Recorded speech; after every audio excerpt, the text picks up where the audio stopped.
அஸ்ஸலாமு அலைக்கும் வரஹ்மத்துல்லாஹி வபரகாத்துஹு. அன்பார்ந்த அனைத்து உறவுகளுக்கும் இனிய மாலை வணக்கம். திருடி திருடி திருடி பிடிபடும் தொழிலாளர்கள், மண்டமேலேருந்து கொண்டே மறக்கிற தொழிலாளர்கள், இதை பற்றி தான் இன்றைய முக்கியமான டாபிக். ஆதாரபூர்வமான சில தகவல்களோட பார்க்க போகிறோம். வீடியோவை கடைசி வரைக்கும் பாருங்கள். தெரியாத நண்பர்களுக்கும் மறக்காமல் ஷேர் பண்ணுங்கள். வீடியோ பிடிச்சிருந்தால் ஒரு லைக் பண்ணுங்கள், சப்ஸ்கிரைப் பண்ணுங்கள். நிறைய பேர் எனக்கு ரீசெண்டாக அனுப்பின ஒரு வீடியோ, இந்த வீடியோ கேமரா, நிறைய இடங்களில் கேமராக்கள் இருக்குது, ஆனால் நிறைய பேருக்கு அது தெரியறது இல்லை. என்னடா பகல் போல் இருக்குது அப்படின்னு நினைக்கிறீங்களா? நடு இரவுலையும் பகல் போல விளங்கும் கேமராக்கள். குழந்தையை அடித்து பிடிபட்ட பணிப்பெண்.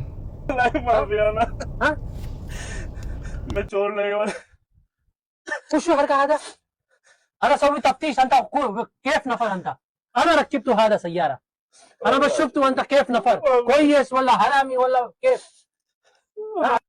معلش والله دوباره नहीं होगा. وخر والله معلش انا ما في. هل هنا انا اكلم شرطه دقيقه؟ والله معلش ها ما في مره طيب ثانيه. انا ما يكلم شرطه. 2 شهر انا ما ياتي راتب. انت 2 شهر اسمعني. انا مسكين والله. انا خلي ليش انت تسوي حرامي حركه هذا؟ ها انت مسكين.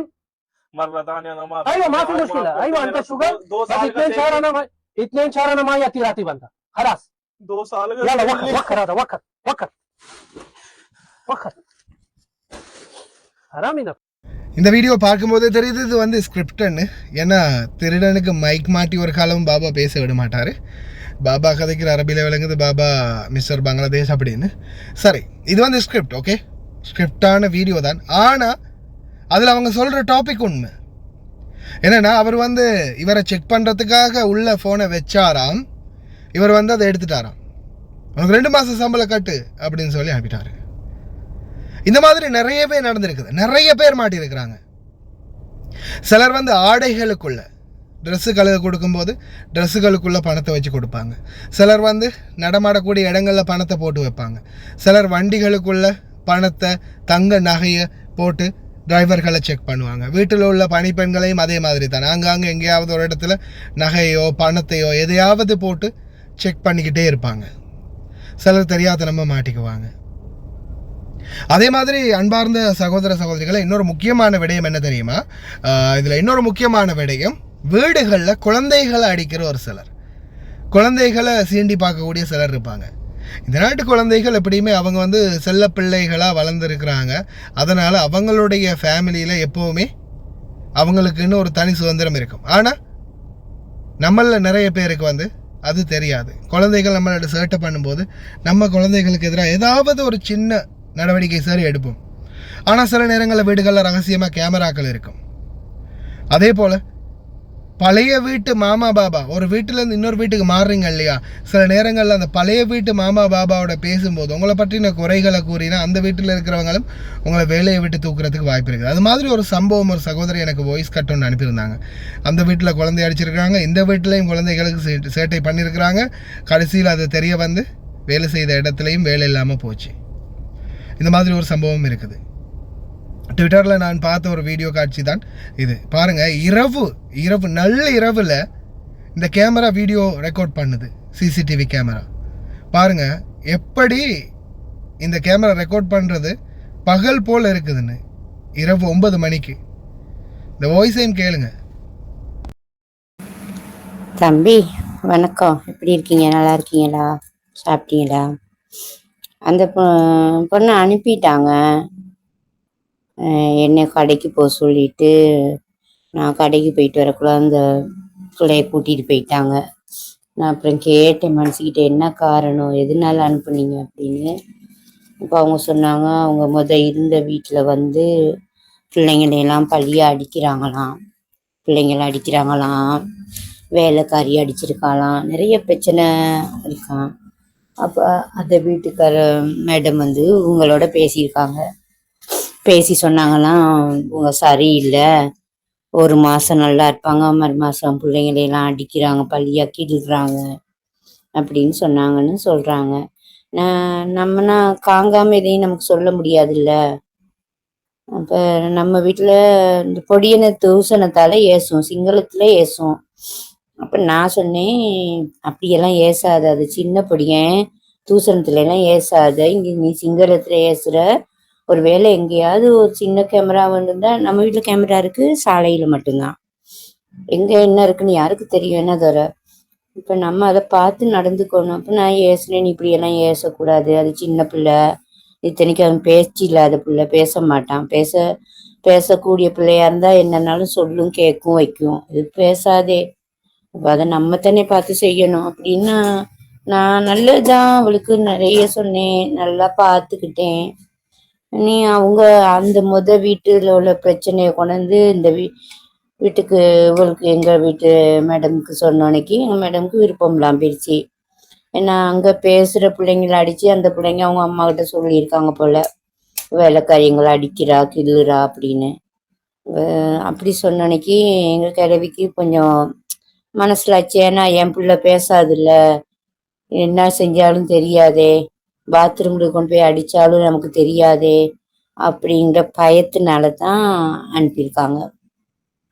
நான் என்ன செய்ய, அதுக்கு எனக்கு எதுவுமே சொல்ல இயலாது. நம்ம ஊரு பிள்ளைன்னு சொல்லி தான் நான் நிறைய வச்சிருந்த 4 பிள்ளை புத்துமதியை சொல்லி, இப்படியே வீடு வீடாக போய்கிட்டு இருந்தா நீ எந்த காலமும் நாட்டுக்கு போய் சேருவ, எங்கேயாவது ஒரு வீட்டில் இரு, ஒழுங்கா இரு, ஒரு நல்ல வேலையை பாரு, கொடுக்குற வேலையை செய்வாய் அப்படின்னு நிறைய புத்திகளை தான் சொல்ல இயலும். அதுக்கு மீறி நமக்கு எதுவும் சொல்ல இயலாதுல்ல.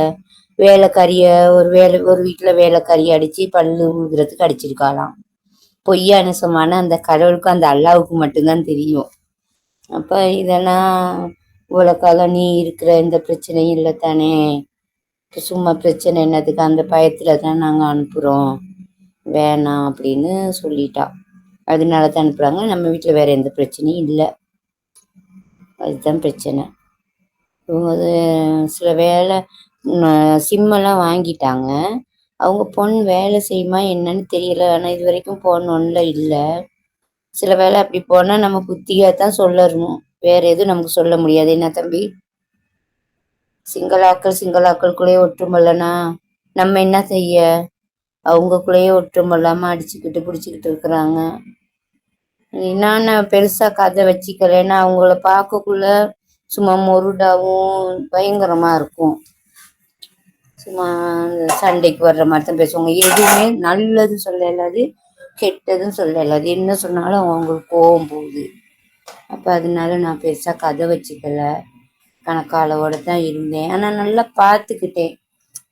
எனக்கு ஒரு கடமை, நல்லா பார்க்கணும், நல்லா சாப்பாடு கொடுக்கணும், நல்லா வச்சுக்கணும். நம்ம ஊருக்குள்ள என்ன நடந்தாலும் நம்ம எடுத்து நான் பார்த்துக்கிட்டேன். இதுக்கு மேலே எனக்கு எதுவுமே செய்ய கிடைக்கல தம்பி. அனுப்ப வேணான்னு சொல்ல முடியலை, எதுவுமே செய்ய முடியலை. அதுதான் கூட்டிகிட்டு போயிட்டு நேற்று எம்பசியில் இங்கே ஏஜென்சியில் விட்டுட்டாங்க. என்ன செஞ்சாங்க எது செஞ்சாங்கன்னு இது வரைக்கும் எந்த தகவலும் இல்லை, தெரியாது தம்பி. என்னன்னு பேசுகிறதுக்கு ஒரு நம்பர் இல்லை.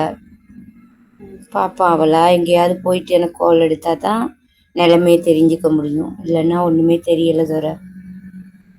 இதை உங்களுக்கு நான் சொல்லணும்னு இருந்தேன். ஏன்னா எங்கள் கதையை கேட்டு நீங்கள் உடனே எனக்கு ரிப்ளை பண்ணுறீங்க, பதில் கொடுக்குறீங்க. அந்த நன்றிக்காக நான் இதை போய் விட்டுருந்தேன்னா நீங்கள் யோசிப்பீங்க, உங்க இப்படி சொன்னாங்களே உன்னையும் காணாமே ஒரு பதில் இல்லைன்னு. அதுக்காகத்தான் இப்போ சொன்னேன் உங்ககிட்ட. சாரி தம்பி, ரொம்ப நன்றி தம்பி. நல்ல புரிந்துணர்வோடு நம்ம தொழிலுக்காக வந்திருக்கிறோம், நம்ம வந்த கடமையை சரியாக செய்வோம் அப்படின்னு அனைவரும் அது கேட்டாற் போல நடங்க. இன்ஷா அல்லாஹ் எல்லாம் வல்ல இறைவன் அனைவரையும் பாதுகாக்கட்டும். முடிந்த வரைக்கும் கவனமாக இருங்க. ஒரு சின்ன மிஸ்டேக், நீங்கள் செய்யக்கூடிய சின்ன மிஸ்டேக் எல்லாரையுமே பாதிக்கும். அதே மாதிரி ஒரு நாட்டை சார்ந்தவர் ஒரு வீட்டில் ஒரு தவறு செஞ்சுட்டு போயிட்டாருன்னா அதுக்கப்புறமா அந்த வீட்டுக்கு வரக்கூடிய அதே நாட்டை சார்ந்த அத்தனை தொழிலாளர்களுக்கும் அதே அவப்பேர் இருக்கும்.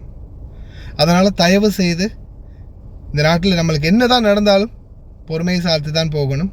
ரொம்ப கவனமாக இருங்க, பாதுகாப்பாக இருங்க. அனைவரையும் எல்லாம் வல்ல இறைவன் பாதுகாக்கட்டும்.